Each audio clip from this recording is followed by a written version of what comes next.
when we're actually interacting with people, sometimes we just dive in and try to fix it without really acknowledging the backing of all of what brought this challenge to be, or we completely avoid it.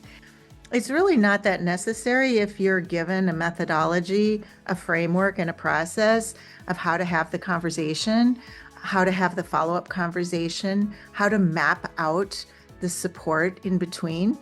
It becomes very skill-based. It's not pragmatic. Welcome back to another episode of Limitless. Today I'm very excited because I have Jen Marr with me here on the show. She's the founder and CEO of Showing Up.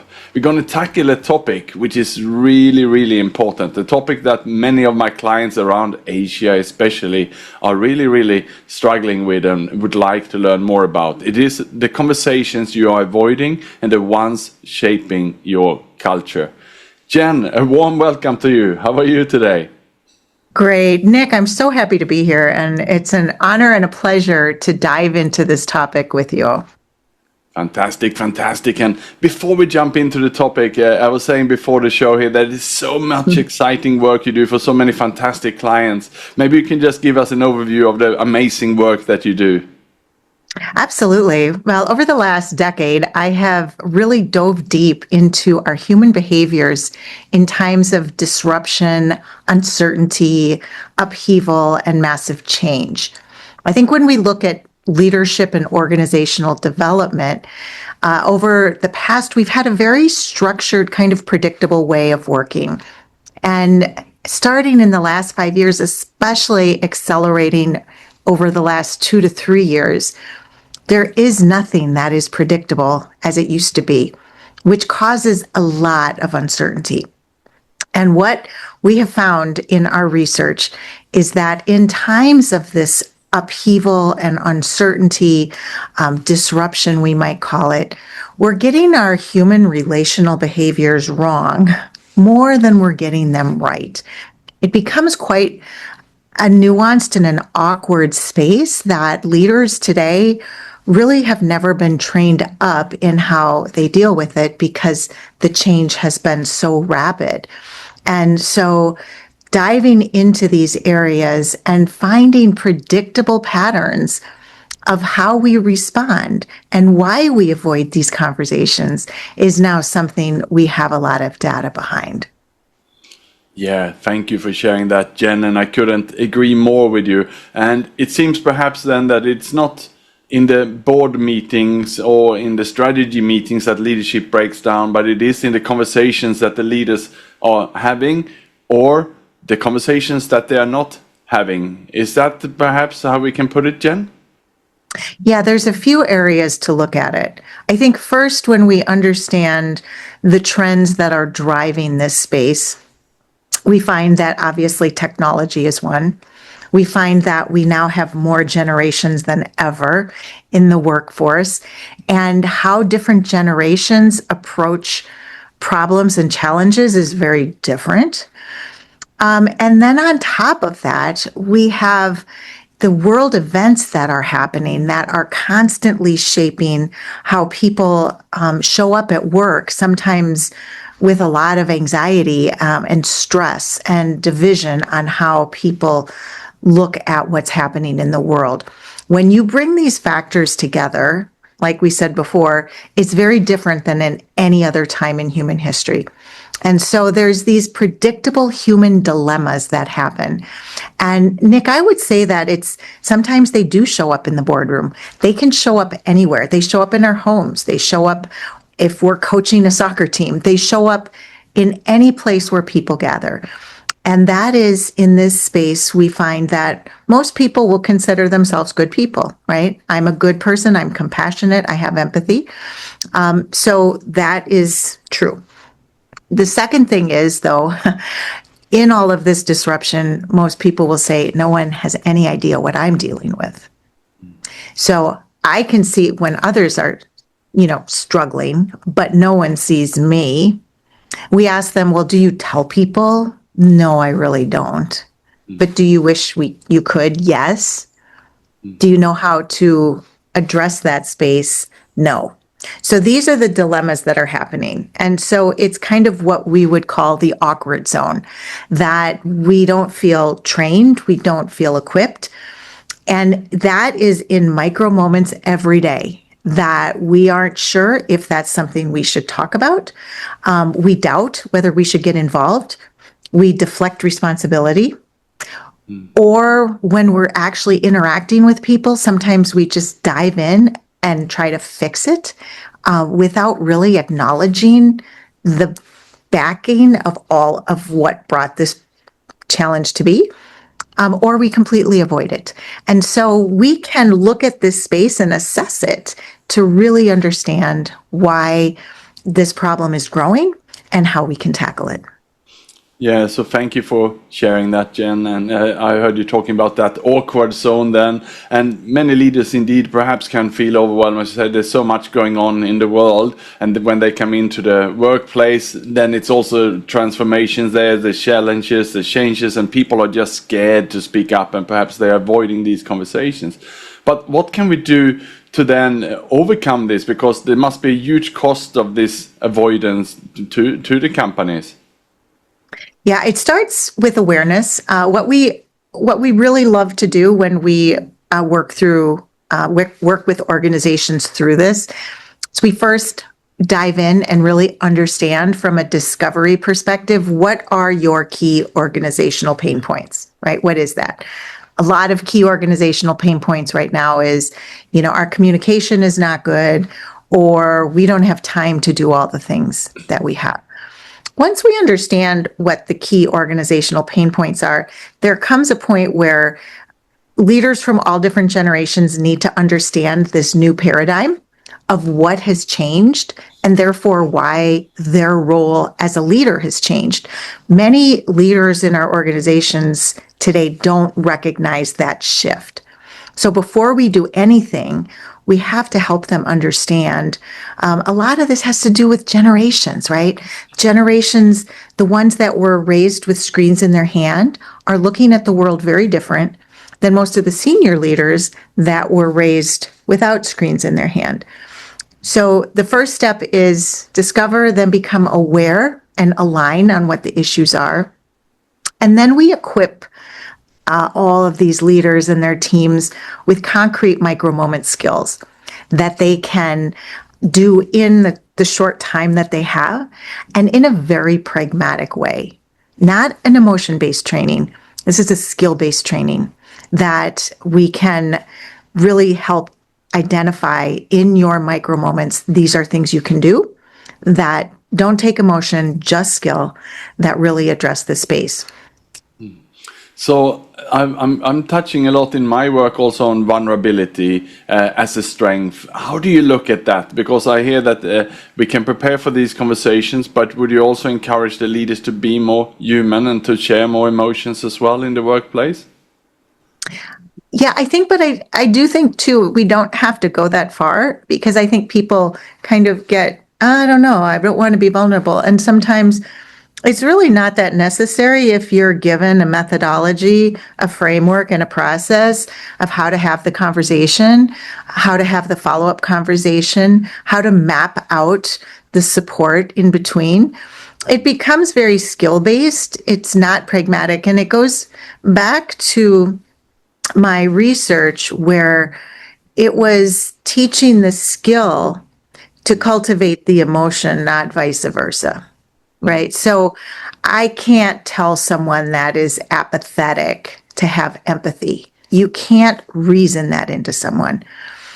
What you only can do is give them the skill that will cultivate that emotion. And that's what our training did. So I am a big believer in teaching skills that will cultivate the humanness that we need in the workplace, because sometimes people are so burnt out and they are so exhausted themselves that trying to tell them to be vulnerable or empathetic, it doesn't resonate. They're like, no, you know what, here, just do this skill. Here's how you have the conversation and here's how you follow up on it. And all of it is not diving deep into emotion. It's basically helping to uncover what the problem is and looking at it very pragmatically, like a football coach would deal with someone that's injured. Or, you have a game plan, follow it. Let's not make this emotional and bring up this vulnerability word, because I think it throws people off. Yeah, I hear that a lot also, that some people are not just ready for that and they want to keep work completely separate from the workplace. And then where do you draw the boundaries there? And perhaps you can give some real example of someone who's gone through your program and how that helped them in the workplace to have these conversations. Yeah, in my latest book, Lifting Up, I talk about a large program we did in Houston, Texas, at one of the largest hospitals there. And this is a leadership team that delivers 50,000 babies a year.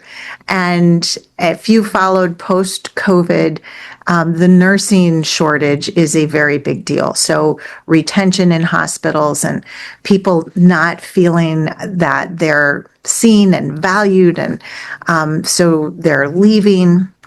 Retention rates are very, very low in healthcare. So we put all the leaders through this training. And basically what it is sometimes leaders will think like, oh, this is just another thing I have to learn. But what people recognize when they go through this training is not knowing this skill is wasting far more time than knowing it, right? Here's an example. One of the senior leaders at the hospital went through the training and reflected on how 2 days earlier, she was having to have this conversation with someone on her team, and she did not know how to prepare for it.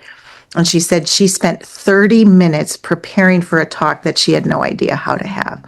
And what we do we call it the supportive conversation method, and we break down exactly how to have the conversation. Here are the 10 steps of the conversation, which really require only listening. But after that, we give them support mapping tools to figure out how exactly can I support this employee, and then the methodology of having the follow-up conversations until that issue is resolved. Because every organizational pain point you have is going to boil down to needing to have the right conversations. So it is actually a time saver, because right now, just as you said, the conversations we are avoiding are causing the time crunch that we are feeling. Yeah. And Jen, in your work, do you see that there's some conversations that leaders are typically avoiding? Do you see some trends there that people are just feel very uncomfortable to dig into?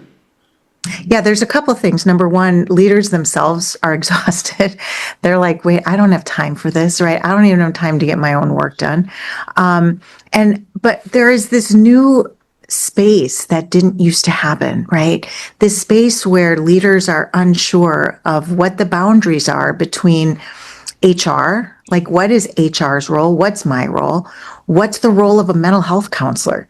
What's the role of other people?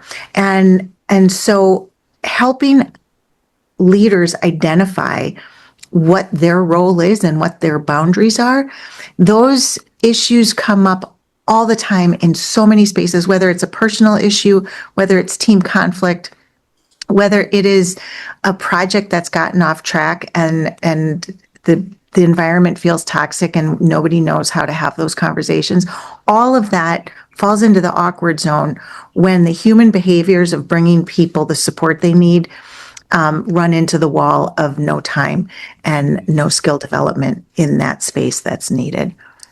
Yeah, and then I think we can also add on the complexity here that the silos are indeed broken. Everyone is looking at more flatter organizations. We're talking about matrix. People are no longer swimming in each other's lane. We are crossing over and overlapping there. So these communication skills have perhaps never been more important. And then at the same time, the world, as we said, is turbulent.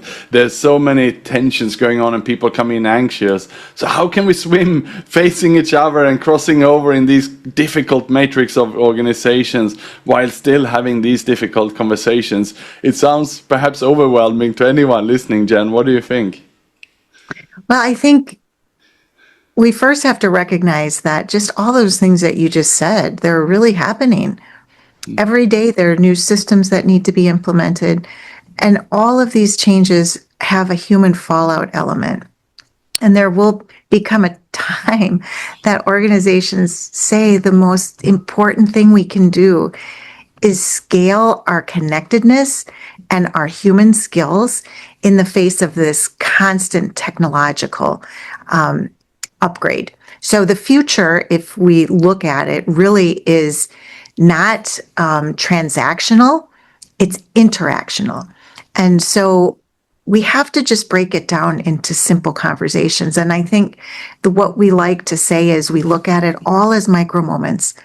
And it is as important as how we say hello to each other in the morning, is as important as how frequently we touch base with people. One of our foundational skills is the fast and frequent one-on-one, like real quick cadence check-ins, not these long one-on-one agenda-driven meetings. And so we have to get into these micro moment skills that are going to chip away at the fallout that's happening from all of these other disruptive events. We are 100% on the same page here, Jen. I just finished to study a degree in psychology for this reason, and I'm digging deep into this as well because I fully align with you. It is that human connectedness that really will make or break an organization and a culture. Not only a company, but sports teams and everywhere. They also will carry it. So it's about having these conversations. So I really, really want to thank you, Jen, for enlightening us today and talking through the beautiful program you're doing. And I just want to ask one last question then. What's the payoff if we can get this right? Well, the payoff, if you think about it, why do people leave organizations? They don't leave organizations because of the work. Usually they take a job with work they like. They leave a job because they don't feel connected. They don't feel valued. And so if a leader can create a loyal and healthy team, that equates to a team that stays, a team that is much more collaborative and is much more innovative. And as we progress, those are the key things that a team is going to need in the face of all this disruption, because AI will take over the rest. So that's really what I talk about in my new book, Lifting Up. We call it the transformative power of supportive leadership. And it's the human foundation of every leadership model that's needed. Thank you, Jen. And I can, of course, recommend all the listeners to pick up the copy of the Lifting Up book. And I will certainly get mine as well. Jen, it's been wonderful to have you on the show. And if any listener want to reach out to you, what's the best way for them to contact you? Yes, please find me on LinkedIn. I love my LinkedIn community. And also you can find me at my website, which is showing-up.com. Or you can find my speaker website, which is Jen Marr, JenMarr.com. Lots of places to find me, but please do reach out. Love hearing from all these wonderful people that might be listening to this today.